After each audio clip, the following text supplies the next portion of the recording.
Today, on books that I should be reading instead of using to prop up my guitar, we have Stephen King,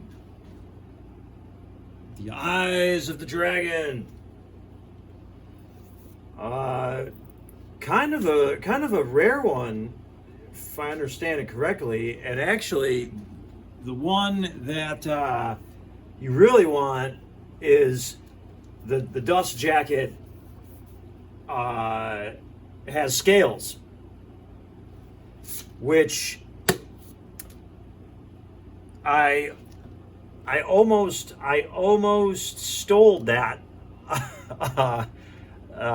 one of those from a library. But you know what? I was was trying to be a better person at the time, and so yeah. Anyway, I saw it. I saw it for real. Scales on the dust jacket, and they were like they had a texture. Anyway, and this is kind of like the unwinding of the miracle by Julie Yip Williams. This was a gift. Anyway, from someone I worked with a while back. Unwinding, kind of appropriate because I'm gonna. All right. Anyway, so it's the. This guitar is in need of some work, and I'm gonna do the best I can. But here, I just want to show you this real quick. So I'm at the 12th fret with a pick that is 0.73 millimeters thick. Are we in view here? All right. 0.73.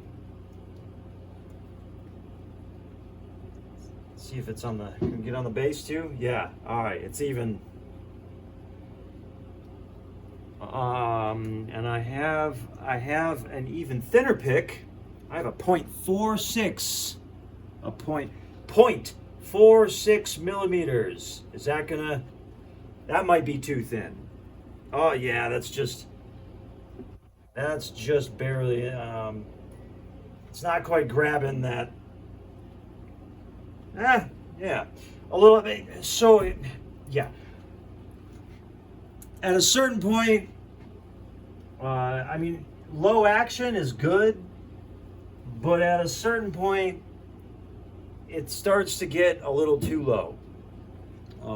And this is a good opportunity for me to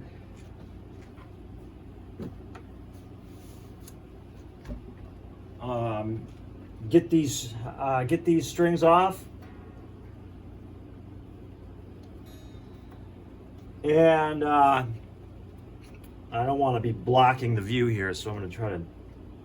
So here we are. We're unwinding the miracle, the miracle that is extremely low action, and it. As much as I like being able to get those 5-string chords with this finger that doesn't bend, it's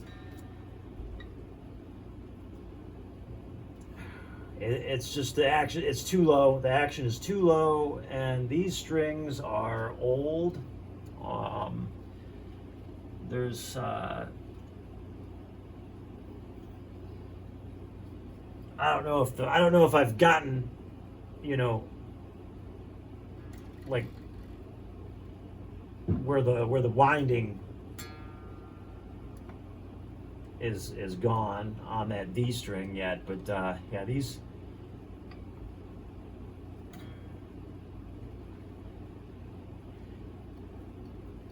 I really should have taken this into a luthier before I went on a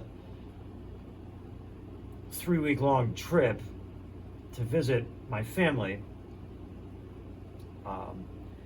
who I'm very grateful that I was able to have that opportunity to spend some time with them.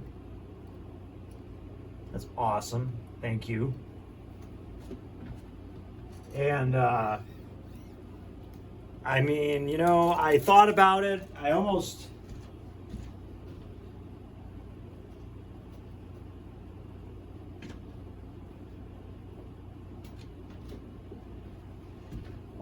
dropped this off before I left, but I was gonna prepare like a list of things that I, like the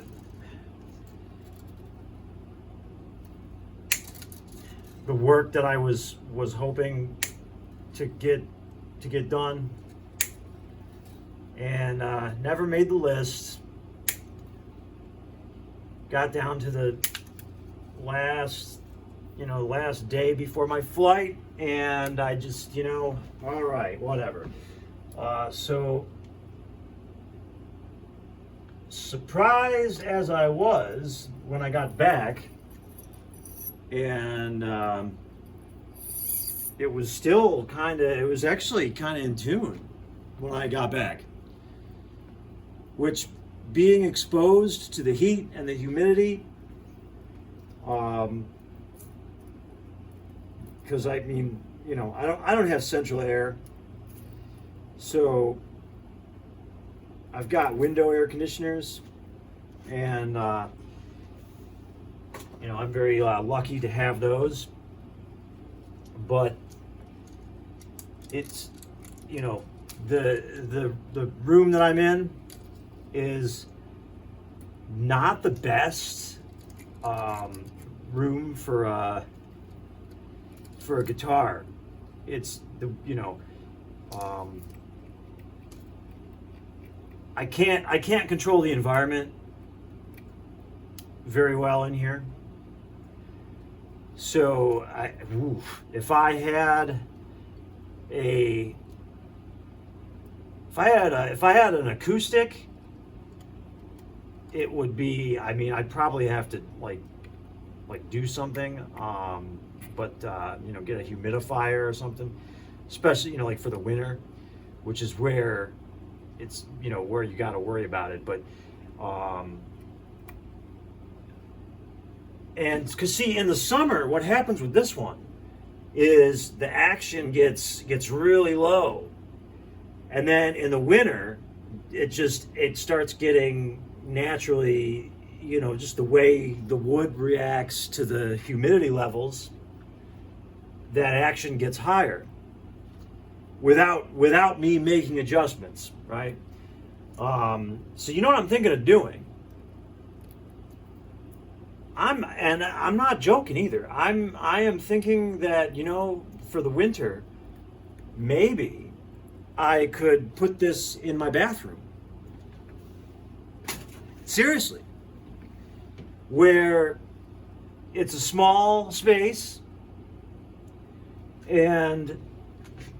Let me get these little metal flakes in the trash can real quick.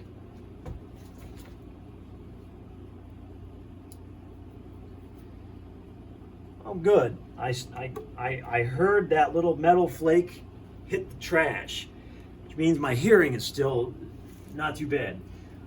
Anyway, yeah, so the bathroom, because of taking showers in there, it's a small space that the humidity level will get up to like 80% at some point, like for I don't know, maybe an hour or so on a daily basis. So in the winter, if I put this guitar in the bathroom while after I take a shower, I just put it in there and then let it kind of absorb the moisture in the air, maybe it won't be so bad. Anyway, yeah, I'm gonna think about that. All right. So I'm not too good at these kind of videos because I'm gonna get sidetracked. Like I want to do everything and do like a complete sort of, refresh, setup, get it like, yeah, and I'm trying to keep it short and sweet. So why don't I, real quick, for just just to get this brief, or, all right, because I marked that, right? Yeah, all right, good.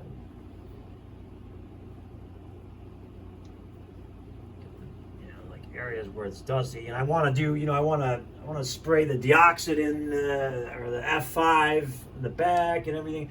So I think I'll do what I can for now, and boy, we don't really need the oil, do we? It's anyway. So this is ebony. This is an ebony board, and it's not too bad. It's nice and smooth. It's there's a little bit of pores there, but something I've noticed when I had the opportunity recently to play a bunch of older Gibsons. Oh, check it out. This is the bag that has little Ziploc. How about that? That's so cool. Anyway, usually I gotta use scissors and cut those open. So anyway, yeah, I noticed something about the ebony boards on the older Les Paul Customs.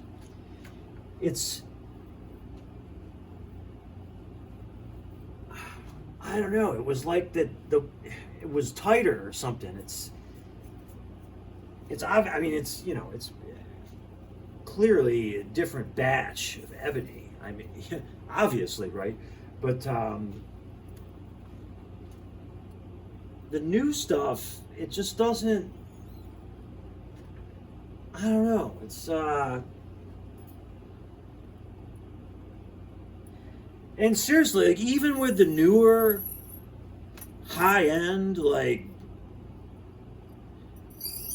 $7,000, $8,000, $9,000, $12,000 Les Paul Customs, like the Murphy Lab stuff and all that, the ebony doesn't look as good as the older ones. And I looked at a lot of different guitars, and there was one new one that had an ebony board that kind of looked like the way that they used to.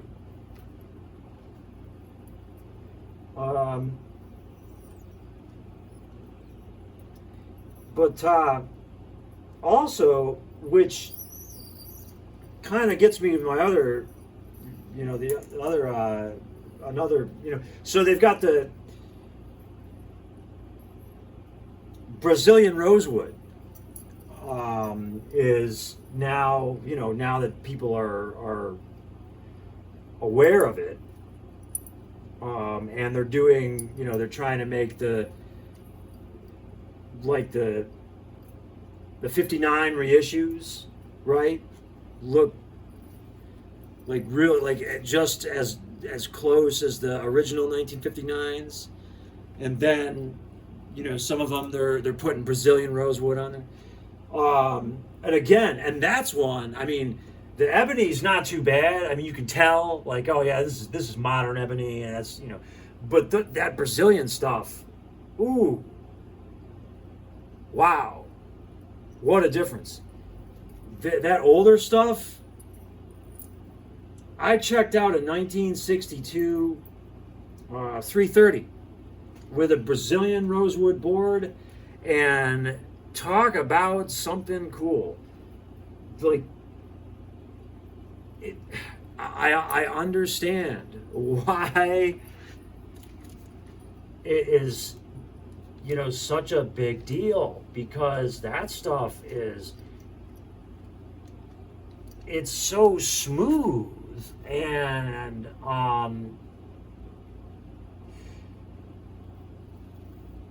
it like sweats. It like sweats oil, but not not in a slippery, like greasy sort of way. In a way that is like, whoa, not, like, I don't know. I mean, I'm not explaining. I'm not explaining that very well.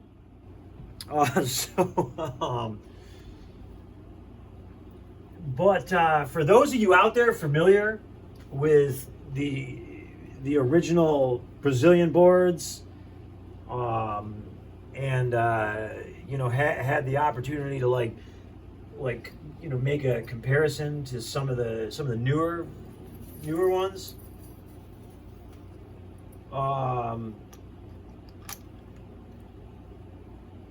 Yeah, you probably know what I'm getting at. Like, you probably are like, yeah, that's he's not describing that very well, but I think yeah, right. Anyway, because I'm kind of like in the market for another guitar, right? To try and, I mean, look, these frets are gonna need some work very soon.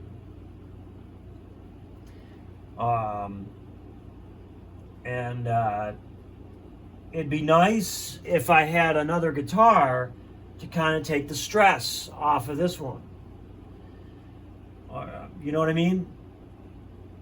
And I'm seeing some modern stuff that is, Brazilian rosewood. Now, I like ebony. I am an ebony fingerboard kind of guy, right?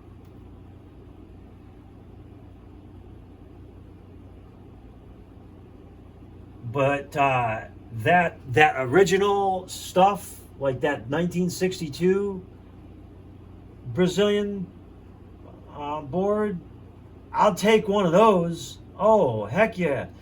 And it's so the modern stuff, right? It's like, I know it would not feel like that. The question is, in 60 years or so, is the stuff, the Brazilian stuff that they're making today, gonna feel like the Brazilian stuff 60 years ago now? If that make, you know what I mean? Like the way that 62 330 feels today, 60 years from now, I just don't quite think that the stuff being used today is gonna age the same way, because it's not the same. It's not the same wood. Yeah, it's still Brazilian wood, but it's not the same. It's not. And I know, like, I'm not the. Yeah, I know the whole, like, oh yeah, like old gross tone wood and all that shit. I'm not like. That's not what I'm getting at exactly. It's.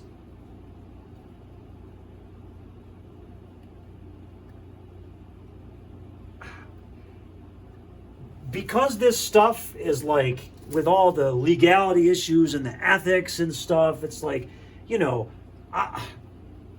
obviously, like the rules and regulations are impacting materials in a certain way. However, what I'm wondering is the Madagascar rosewood that I see sometimes, because, unfortunately I haven't seen one or played one in person, but just based on the pictures, that stuff looks really good.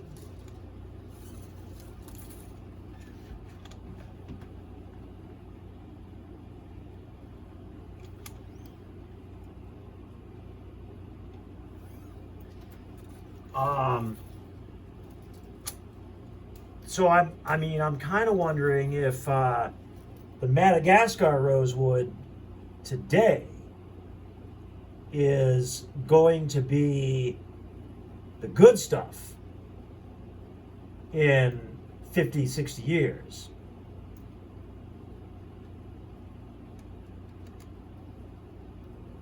Time will tell, right? Time will tell.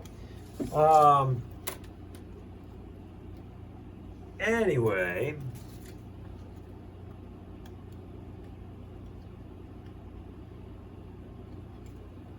so yeah, and if I didn't even line up I didn't even, like, I am doing such a half-assed job with this right now. Partially because I'm trying to, sorry if my head was in the way.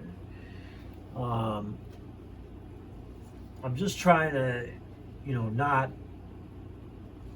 have this be that long a video. And the other part is I may end up adjusting these strings so much that I'm going to want to take them off and put a whole new set on before I'm done and ready. You know what I mean? So, because right now I am just and you know what? Hey, let me where'd those little.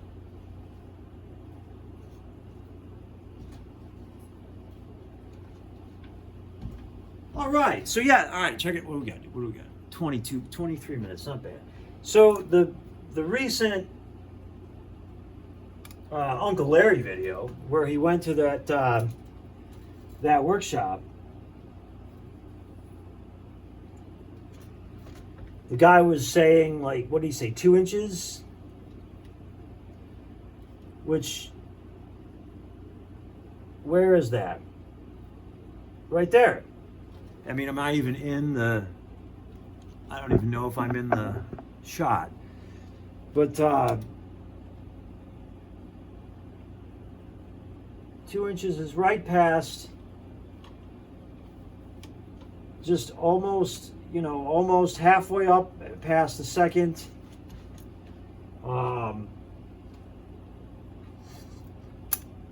second machine head there.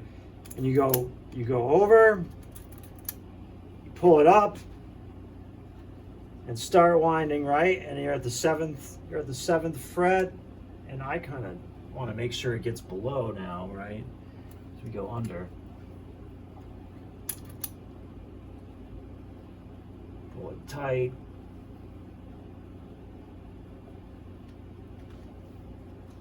not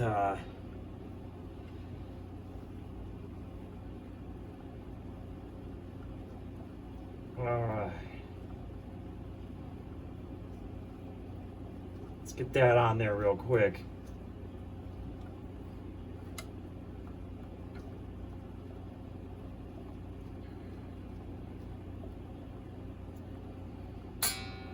All right, let me cut this and get it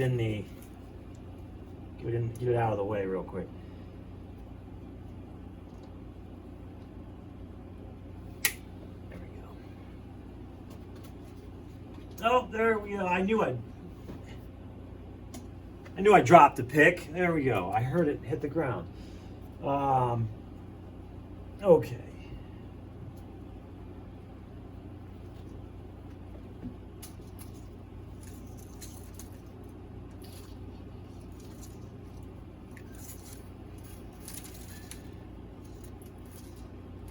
So, boy, they really kinked these, didn't they? Yeah, that's all right. That's all right. All right. What do we say? I'm gonna be a little bit more precise today. 2 inches, right? And usually I think I'm pretty close to that anyway, because I kind of just over and now we're under. If anything, I'm a little less than that because I try to get it just to the point of where it gets just where I can wrap it, right? But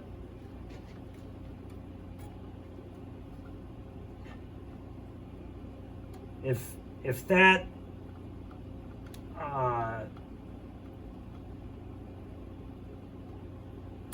slack length is good enough for the pros, it's good enough for me. You know what I mean? And now, a word from our sponsors. Wait, are we in there? Yeah, a word from our sponsors. Today, it's Cherry Coke.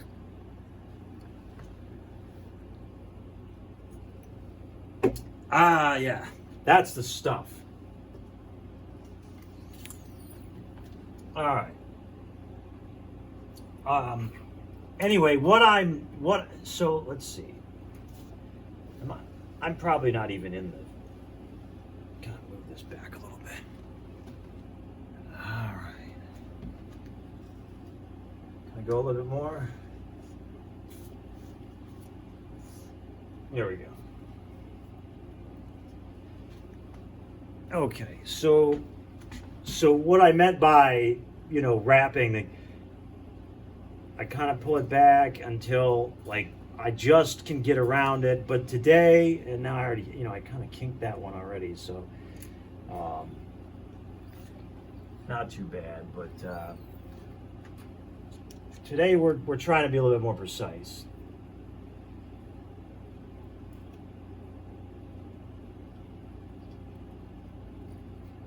Two inches. Okay, let's go back there, around, up,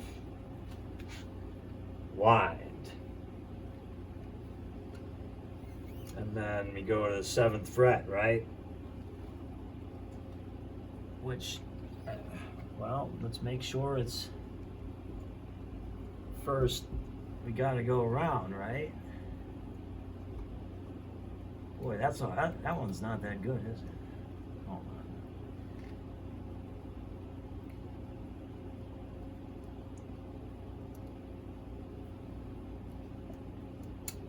on. Around, there we go. All right.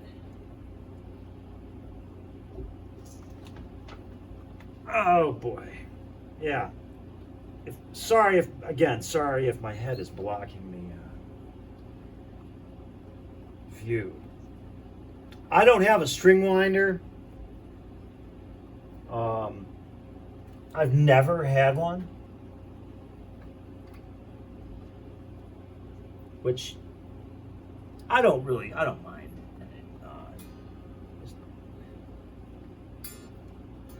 If I had more guitars and I was changing strings more frequently, maybe I'd want one.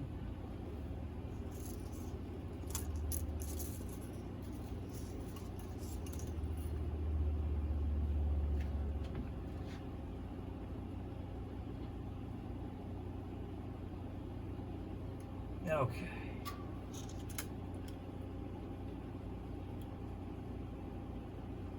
2.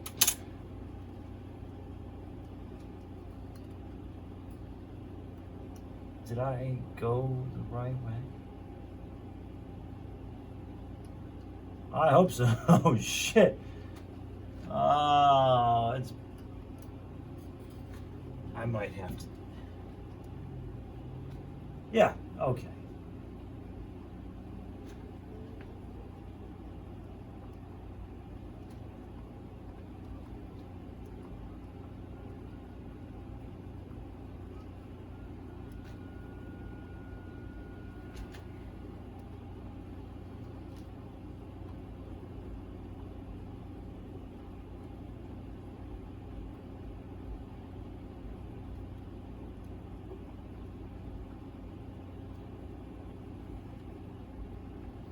And this is the G.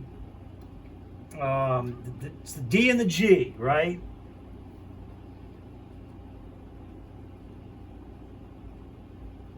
All right.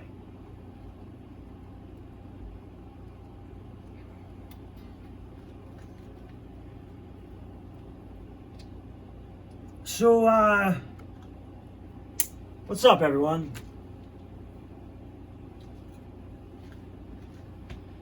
How are y'all doing?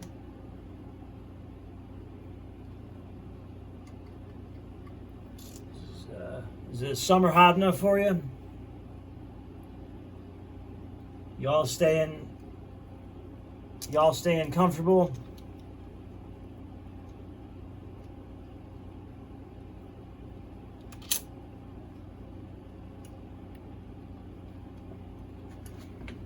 I really appreciate the comments on my videos, and you know, those of you who are subscribed to my channel, thank you.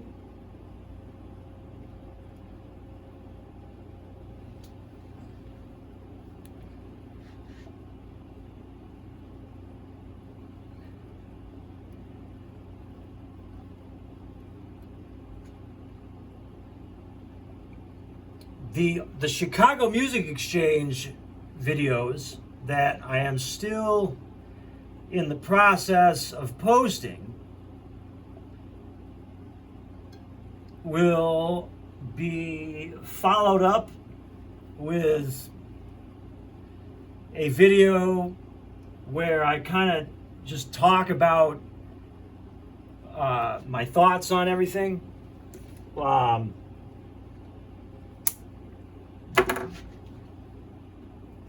For instance, I had the chance to check out a few amps that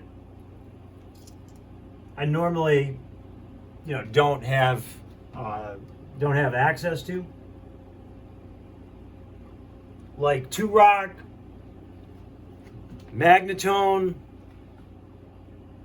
and Bartel. Now, if I know most of y'all out there are probably familiar with Two Rock. If you haven't, you know, seen one or played one in person, you're at least familiar with the, you know, the YouTubers that use them and like them, and you know. Anyway, and yeah, they are really, really, really good amps.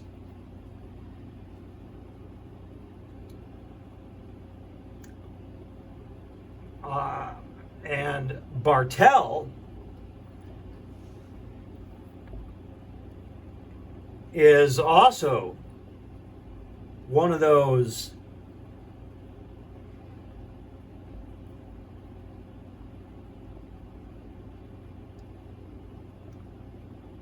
kind of like whoever's making those amps,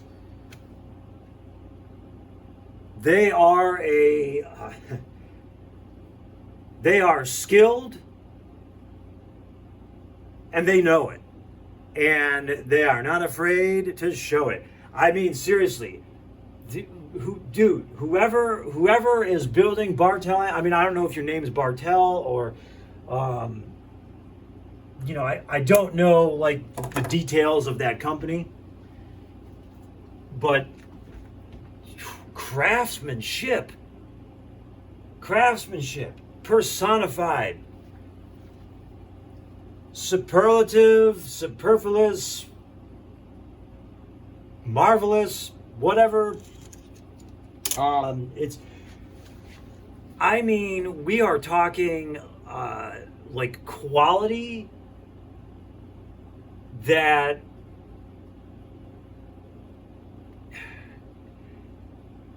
is. Do any of you know about Amish furniture? Like seriously, like the Amish, they.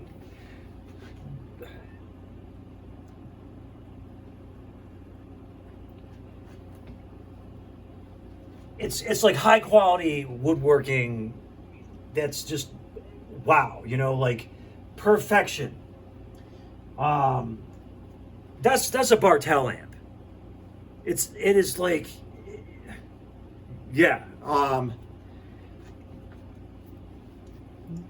They're simple. They are simple amps, and like two rocks are a little bit more intricate and complicated. The Bartel amps, from what I've seen at least, the circuit, it's like they're a little bit more just kind of like basic needs. Like there's not a lot of like extra little switches and all this stuff. It's like there's the volume, tone, bass, treble.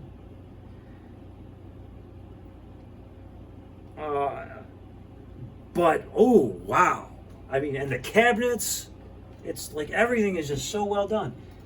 All right, here we're getting to the point where I need to stop the video because it's getting too long. And thank you if you spent 37 plus minutes hanging out with me. I still have a lot more work to do with this one. I can already tell it's like, because I didn't adjust the bridge. I didn't do anything with the truss rod yet. I didn't put any F5 on the pots.